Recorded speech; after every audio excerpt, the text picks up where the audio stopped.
universe India गिदमक state की मिहुत अमा सोइदना national थाकता खनगदबा लैरबनिना स्टेट की ओइना जून 28 सिनगदौरिबा मिस यूनिवर्स मणिपुर अयेत अपन लेइतना पांगथोकनबा मियामना सपोर्ट तोबियु हाइना मिस यूनिवर्स मणिपुर की स्टेट डायरेक्टर रोबर्ट नाउरेमना फोंगदोरक्ली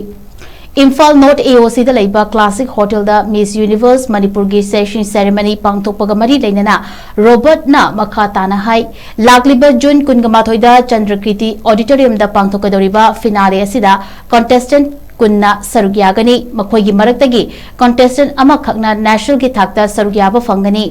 पीजन असिगिदमक्ता ग्रूमिंग नुमित मंगानी पांगथोकनी मसिदा मिस जीवा यूनिवर्स नोयोनिता लोटना मेंटर ओइगनी लोइनना फैशन की लाइन दा तोंगान तोंगान बा हिरमदा सकनाइरबा सिंगना डायरेक्शन पीबगा नतना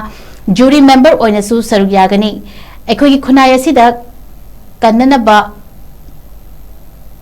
पीगदबा प्रोजेक्ट कयागी मैसेज पुदुना नेशनल की थाकता चटकदौरिबनी हाइबसी खंथमिनरगा ब्यूटी पेजेंट असि पुन्ना सौगतमिनसी हाइनसु महाकना मखाताना फोंदोरखी पेजेंट मा खोइना सिंजरीबा सिगी specially Miss universe Manipur pageant हाइबा पेजेंट से इशामंगना स्टेट डायरेक्टर स्टेट की फ्रेंचाइज होइने लौजबनी अदुगा अखोइना कइगुमा पेजेंट सिंद्रगसु अदुम कनागुम्बा अमना सुचु सुइदना तौरगा मपान लमदैन खंगदे अमन खंगदे दुम तौरगा सुचु सुइदना स्टेट की रिप्रेजेंटेटिव अमदि खल्लगा दुम चक्किदोरबनी बदुना सुचु सुइदना खोइगी स्टेट की ओइबा डेलीगेट अमा खन्नबगी तंजा असि खोइना लौरगा मीना लौद्रिङेदा खोइना लौसनजरगा खोइना स्टेट सिदोइना सिल्ला मतुंगदा अंगांसिंग खोइ लैरिबा टैलेंटसिंग सिदा राइट अपॉर्चुनिटी पीरगा मखोइसिबु नेशनल की थाकता मिस इंडिया यूनिवर्स चटनबगी नेशनल कॉम्पिटिशन दा छरुक यानबैदमक्ता मणिपुर रिप्रेजेंट तौनबैदमक्ता सिंगदौरिबा पेजेंट मखल अमनी पेजेंट असी अखोइगी मपानदगी अखोइगी मिस इंडिया यूनिवर्स मसा हुजु करेंट मिस इंडिया यूनिवर्स ओरिबा मनिका मसासु लाक्तुना one of the jury member ओइदुना इवेंट से पांगथोकनी अदुगा डायरेक्टर ऑपरेशंस नेशनल गी ओइना डायरेक्टर ऑपरेशन मसासु लाक्तुना हाइदी इवेंट से सरुक याब लाकनी अखोइगी शो से डायरेक्ट तौगदबा show one of the super model of India Sheetal Sharma मामा सामक्सु सुपर मॉडल ओइना हाइदी डियर मिर्जा खोइगी बैच मतमदगी होना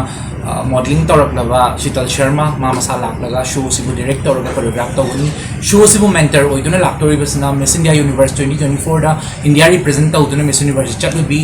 नोयोनिता लोट मसामक लाक्तुना अंगांसिंगसबु मेंटर तौदुना ग्रूमिंग तौगनी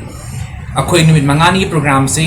मेंटर तौदुना पांगथोकनी अदु लोइरम मतुंगदा अखोइना अखोई फाइनल कॉम्पिटिशन जिना तांग कुमाथोइ लाक्लिबसदा पांगथोकतुना हाइदी मखोइगी टैलेंट मखन मखन मैम से उच्चदुना अखोइगी right person who will represent Manipur at national level do khoina khannabagi tanjama